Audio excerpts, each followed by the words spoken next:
আসসালামু আলাইকুম প্রিয় দর্শক, আপনাদের সকলকে আমন্ত্রণ জানাচ্ছি দেশের কথা অনুষ্ঠানে। ঢাকা বিশ্ববিদ্যালয়ের উপাচার্য অধ্যাপক ডক্টর সীতেশ চন্দ্র বাসার ফিনল্যান্ড গেছেন। তো একজন বিশ্ববিদ্যালয়ের উপাচার্য অনেক বড় একটা পদ, তিনি দেশের বাইরে যেতেই পারেন। শিক্ষাগত, উনি আবার উপাচার্য শিক্ষা, উপাচার্য কয়েকটা ক্যাটাগরি আছে, উনি শিক্ষা তার মধ্যে, মানে উনি শিক্ষা বিষয়ক, মানে শিক্ষা নিয়ে কাজ করেন। বেসিক্যালি বিশ্ববিদ্যালয়ের স্টুডেন্টদের শিক্ষার কীভাবে উন্নয়ন করা যেতে পারে, আরও কীভাবে আধুনিক শিক্ষার সঙ্গে সংযুক্ত হওয়া যেতে পারে, এগুলো নিয়ে উনি গবেষণা করেন হয়তো বা। তো ওনার মতো লোক বিদেশ যাবেন, এতে খুব অবাক হওয়ার কিছু নেই, এটা খবর হওয়ার বিষয় নয়। কিন্তু উনি এবার যে কারণে, যে উদ্দেশ্যের কথা বলে ফিনল্যান্ড গেলেন এবং সঙ্গে আরও 3 জনকে নিয়ে গেলেন, সেটা হয়ে গিয়েছে আলোচনার বিষয়। সেটা নিয়ে পত্রপত্রিকায় নিউজ হচ্ছে।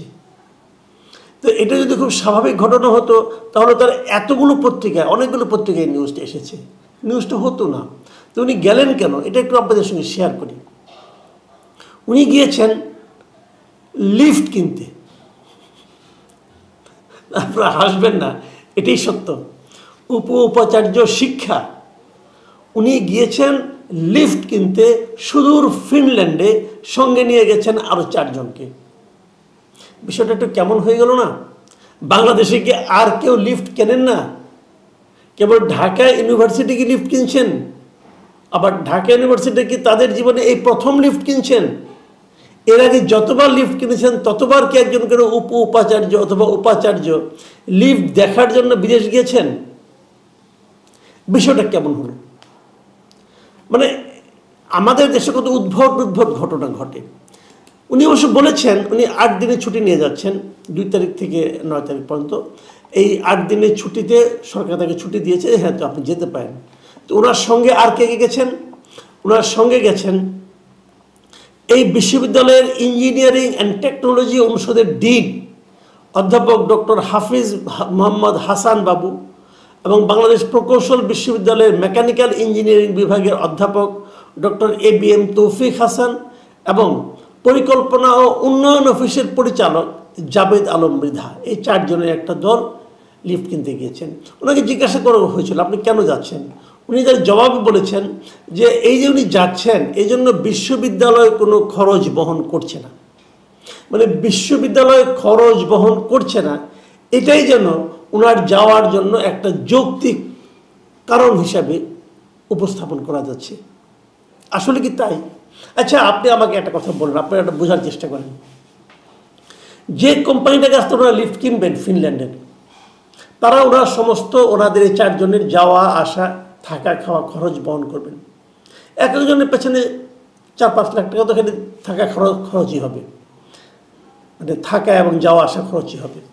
এরপরে নিশ্চয়ই কিছু উপঢৌকনও পাবেন, ওনারা যাবেন, ওনাদের নিশ্চয়ই মানে নানা রকমভাবে আপ্যায়ন করা হবে। তো এই যে টাকাটা, এই টাকাটা সেই লিফট কোম্পানি ওনাদের পেছনে কেন খরচ করবেন? কেন? আচ্ছা, এই যে টাকাটা খরচ হবে, এই টাকাটা কি তার চেয়ে অনেক বেশি টাকা কি তাদের ওই লিফট বিক্রির মধ্যে যে মুনাফাটা তারা পাবেন তার মধ্যে ইনক্লুডেড থাকবে না? কোনো ব্যবসায়িক প্রতিষ্ঠান কি কেবল ভালোবেসে কাউকে নিয়ে যায়, কারো পেছনে খরচ করে? তাদের প্রত্যেকটা খরচ হলো এক ধরনের বিনিয়োগ, এক ধরনের ইনভেস্টমেন্ট। এবং তারা যদি 5 টাকা বিনিয়োগ করে, আপনি নিশ্চিত থাকবেন তারা সেখান থেকে 25 টাকা তুলে নেবে বলেই বিনিয়োগটা করছে। এই লিফটগুলো তারা অন্য দেশে, তাদের নিজের দেশে অথবা বাইরের কোনো দেশে যেভাবেই বিক্রি করুক না কেন, সেই বিক্রির যে দাম, সেই দামের সঙ্গে আমাদের এখানে যে বিক্রি করছে যে দাম, আপনি নিশ্চিত থাকেন সেখানে এদের পেছনে যে খরচটা হবে তার চেয়েও 20-30 গুণ বেশি খরচ দাম এখানে তারা ধরা হয়েছে এবং ধরেছে। এবং এই বাড়তি দামটা এরা অনুমোদন করেছে বলেই কিন্তু এরা যাওয়ার সুযোগটা পাচ্ছে, এতে কোনো সন্দেহ নাই। এটাই নিয়ম, ব্যবসার এটাই নিয়ম। আমাদের দেশের লোকজনরা দুভাবে ব্যবসায় উৎকোচ গ্রহণ করে, অনেক সময় ক্যাশ, অনেক সময় কাইন্ড। ক্যাশ ওর কাইন্ড, এই দু ধরনের ঘুষের কথা সমাজে বহুলভাবে প্রচলিত। তো ওনাদের যে কাইন্ডের যে পোর্শন, সেই পোর্শনের দৃশ্যমান ঘটনা হচ্ছে ওনারা বিদেশ যাচ্ছেন। এবং আপনি নিশ্চিত থাকেন যত টাকা খরচ করে বিদেশ যাচ্ছেন, এরা প্রত্যেকে তার চেয়েও বেশি পরিমাণ অর্থের উপঢৌকন নিয়ে ফিরবেন, এবং সেটা আপনারা কেউ দেখতে পারবেন না। এই হলো ঘটনা। আপনারা যদি সাদা মাটায় প্রশ্ন করতে চান, প্রশ্ন করতেই পারেন। যেমন যে প্রশ্নগুলোর উত্তর ওনাদেরকে হয়তো পরবর্তীতে দিতে হতে পারে। যেমন একজন প্রো ভাইস চ্যান্সেলরকে যেতে হবে কেন? উনি কি লিফট বিশেষজ্ঞ? কেন ওনাকে যেতে হবে? ঠিক আছে, এখানে একজন প্রকৌশল বিশ্ববিদ্যালয়ের শিক্ষক আছেন, একজন ইঞ্জিনিয়ারিং ডিপার্টমেন্টের শিক্ষক আছেন, তারা না হয় মোটামুটি এই বিষয়ে কিছুটা জানতে পারেন। তো জাবেদ আলম মৃধাকে আপনি নিচ্ছেন কেন? উনি কি প্রকৌশলী? উনি কেন?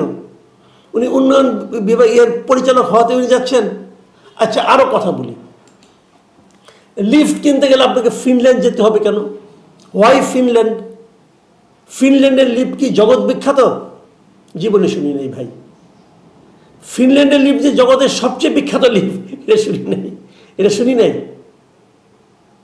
আপনারা ঢাকা শহরে যারা থাকেন দেখবেন বিভিন্ন ভবনে যাবেন, বড় বড় ভবনে যাবেন, আমার চোখে কখনো ফিনল্যান্ডের লিফট চোখে পড়া নেই।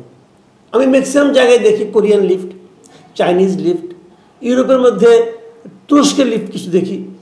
এগুলি কেন দেখি? যে এগুলো তুলনামূলকভাবে দাম একটু কম এবং ভালো চলে, এবং এগুলোর আরও কিছু গুণাবলী আছে। সেই গুণাবলী হলো এগুলো এই দেশে প্রচুর লিফট রপ্তানি করা হয়েছে, এখানে এই দেশে ইউজ হচ্ছে, যে কারণে এদের একটা লোকাল অফিস আছে, কিছু হলেই তাদেরকে ডাকা যায় এবং তারা মেনটেনটা ঠিক মতো করতে পারে।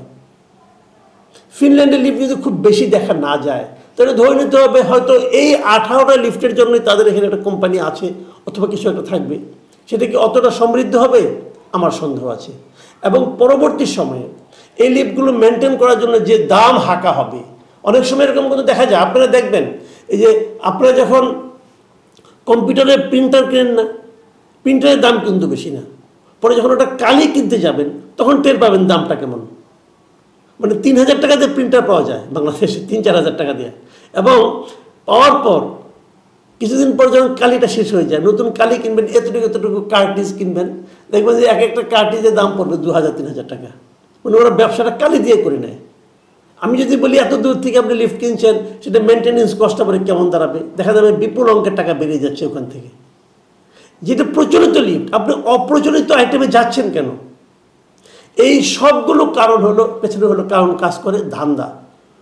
একটা সমাজে যখন শিক্ষিত লোকেরা ধান্দায় জড়িয়ে পড়ে, যখন শিক্ষিত লোকেরা অনৈতিক কাজে জড়িয়ে পড়ে, নিশ্চিত থাকতে পারেন সেই সমাজ, সেই জাতির ভয়ঙ্কর সময় ঘনিয়ে এসেছে।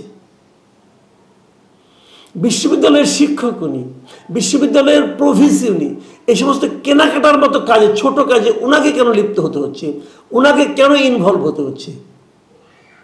বিশ্ববিদ্যালয়গুলোতে এখন ছাত্র সংগঠনগুলো দেখবে মারামারি করে, ছাত্রলীগের নেতা হওয়ার জন্য বিশাল বিশাল লবিং হয়। কেন? এই সমস্ত কেনাকাটায় শেয়ার নেওয়ার জন্য। যে জিনিস 5 টাকা দিয়ে কেনা যায় সেটা তারা 60 টাকা দিয়ে কিনবে, 100 টাকা দিয়ে কিনবে। কেন? তারা তো পার্সেন্টেজ দেবে 1%, 2%, 5% অথবা 10%। তো 5 টাকার 10% কত? 50 পয়সা। আর 100 টাকার 10% কত? 10 টাকা। তো তারা পার্সেন্টেজ খুঁজে, এবং পার্সেন্টেজ পাওয়ার জন্য যে জিনিসটা কম দামেও পাওয়া যায় সেটা বেশি দামে কেনে। এই দেশটা এরকম লুটপাটের কবলে পড়েছে, এবং সেই লুটপাটে এখন ভয়ঙ্কর যে ঘটনা ঘটলো সেটা হলো, সেই লুটপাটে এখন শিক্ষিত মানুষ, মানে যাদের বড় বড় ডিগ্রি আছে, যারা বিশ্ববিদ্যালয়ের টিচার, তারা সেই লিফটে সেই সমস্ত কর্মকাণ্ডে জড়িয়ে পড়েছে। কদিন আগে আমরা দেখলাম আমাদের বিশ্ববিদ্যালয়গুলোর অবস্থা সারা দুনিয়ার প্রেক্ষিতে। কদিন আগে দেখলাম যে 3000 বিশ্ববিদ্যালয়ের একটা তালিকা করেছে সারা দুনিয়ার। সেখানে পাকিস্তানেরও 12টা বিশ্ববিদ্যালয় আছে, আমাদের আছে মাত্র 3টা। এই হলো আমাদের বিশ্ববিদ্যালয়গুলোর অবস্থান, এত অধঃপতন। এখন কেউ যদি বলেন যে বিশ্ববিদ্যালয়ের অবস্থানটাকে আরেকটু উঁচুতে তোলার জন্য লিফট কেনা হচ্ছে, তাহলে অবশ্যই আমার কিছু বলার থাকবে না। প্রিয় দর্শক, এখন এই পর্যন্তই। আল্লাহ হাফেজ।